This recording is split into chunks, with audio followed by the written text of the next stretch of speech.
सम्पूर्ण विद्यार्थी साथीहरुमा नमस्कार। कक्षा 11 को धेरै साथीहरुले मलाई कमेन्ट मार्फत विभिन्न प्रश्नहरु गरिरहनु भएको छ। हाम्रो एक्जाम कहिले होला, कुन कहाँको सेन्टरले लिने हो, आफ्नै कलेजमा हो कि होइन र कहिलेबाट हुन्छ र अर्को एउटा के भन्छ एनईबी ले भर्खरै नोटिस अस्ति प्रकाशित गरे अनुसार यो कहिलेको हो, कुन संकायको हो, कुन सब्जेक्टको हो भन्ने विभिन्न क्वेशनहरु गर्नु भएको छ। तपाईहरुलाई म आज पानीको पानी दूधको दूध छुट्याउने गरी यो भिडियो बनाइरहेको छु। भिडियो अन्तिमसम्म हेरेर साथ दिनु होला।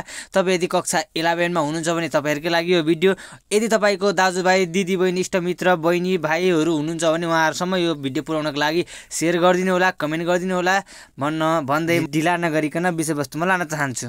यहाँनिर कक्षा 11 र 12 एनईबी ले लेखेको छ सानोठिमी भक्तपुरद्वारा कक्षा 11 को वार्षिक परीक्षाको समय तालिका भनेको छ है।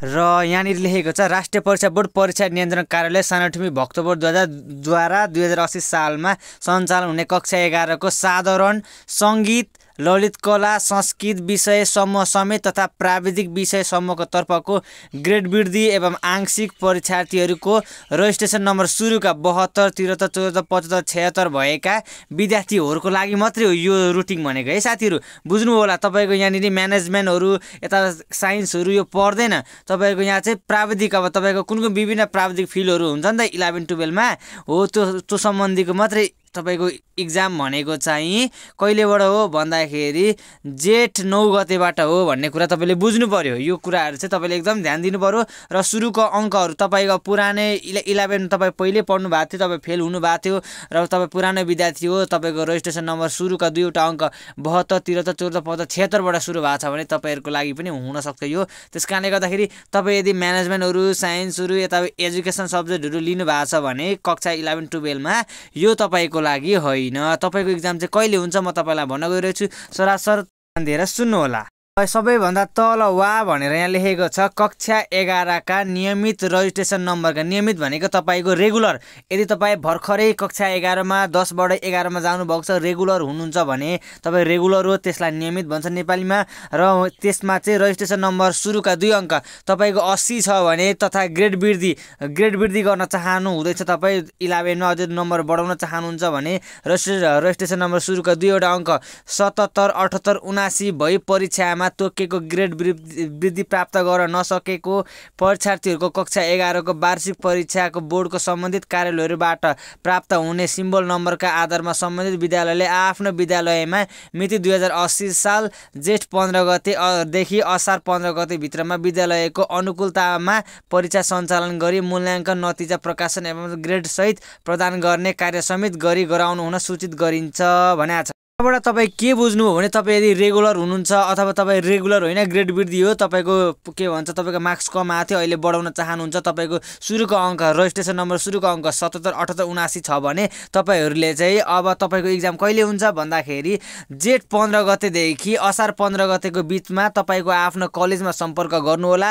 कलेजले कहिले लिन्छ तपाईको 17 गते, 18 गते, 20 गते विभिन्न लिन सक्छ। तपाईको आफ्नो अनुकूलता अनुसार आफ्नो कलेजको नियम अनुसार कहिले लिन्छ त्यो भित्रमा लिन्छ तपाईहरुको एक्जाम। तपाईले त्यही अनुसारले प्रिपेयर गर्नु होला, आफ्नो कलेजमा सोध्नु होला है। सर्वप्रथम तपाई यसरी क्लियर हुनु होला। तपाईको चाहिँ यसरी तपाई क्लियर हुनुभयो भने तपाईलाई एकदम सजिलो हुन्छ। यहाँनिर तपाईलाई मैले यहाँ के देखेर छु हेर्नु होला। उच्च शिक्षालय तथा माध्यमिक विद्यालय संघ नेपाल केन्द्रीय कार्यालय trade tower Nepal Thapathali Kathmandu. Phone number संशोधित मिति 2080 साल 2 महिना 1 गते कक्षा 11 को हिसान केन्द्रीय परीक्षाको संशोधित समय तालिका भनेको छ। उच्च शिक्षालय तथा माध्यमिक विद्यालय संघ नेपाल हिसानद्वारा विक्रम 2080 सालमा सञ्चालन हुन गइरहेको कक्षा 11 को परीक्षा निम्नलिखित कार्यक्रम अनुसार हुने भएकाले सम्बन्धित सबैको जानकारीलाई यो सूचना तयार गरिन्छ। परीक्षा समय बिहान 7 बजेदेखि 10 बजेसम्म। व्यवस्थापन शिक्षा मानविकी कानुन तपाई कानुनको सब्जेक्ट तपाई लिएर पढ्नु भएको छ तपाईहरुको लागि हो। र यहाँनिर अर्को कुरा के भन्छ 11:30 बजेदेखि 2:30 बजेसम्म पनि विज्ञान भनेको साइन्स सब्जेक्ट लिनेहरुको लागि हुनेछ भनेर एउटा तालिका निकालेको छ है साथीहरु। तपाईलाई मैले एउटा स्याम्पल देखाएको। यस्तो खालको आफ्नो कलेज अनुसार तपाईको एक्जाम लिन्छ। तपाईको रुटिन पनि उहाँ आफ्नो कलेजले यो दिनुहुन्छ भनेर एउटा तपाईलाई दिन्छ भनेर तपाईलाई एउटा मैले नोटिस मात्रै देखाएको साथीहरु। यस्तै हुन्छ एउटा स्याम्पल भनेर है।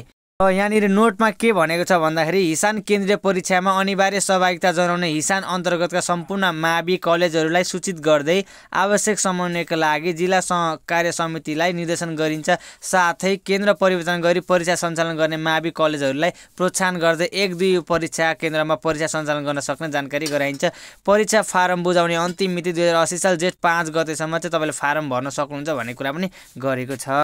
त्यसैगरी यो पनि एउटा हेर्नु होला, तपाईँले एउटा कुनै झापाको कुनै एउटा हिसानको उले कक्षा 11 को फाइनल परीक्षाको तालिका यो हो भनेर एउटा प्रकाशित गरेको छ। आफ्नो आफ्नो विद्यालयमा तपाईँको रुटिन कहिले कहिले इक्जाम हुन्छ सम्पूर्ण कुराहरू तपाईँको आफ्नो कलेजमा तपाईँले सोध्नु होला, कलेजले तपाईँलाई जानकारी दिन्छ।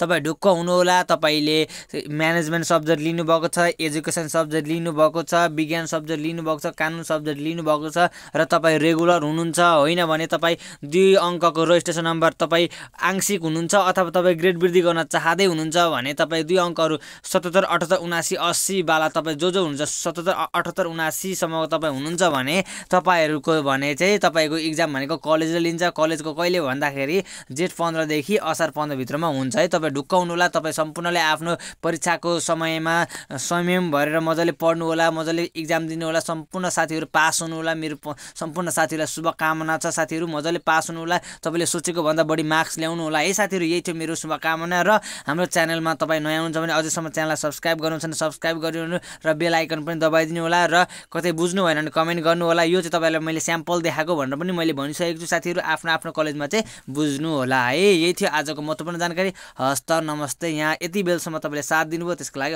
हृदयदेखि नै धन्यवाद।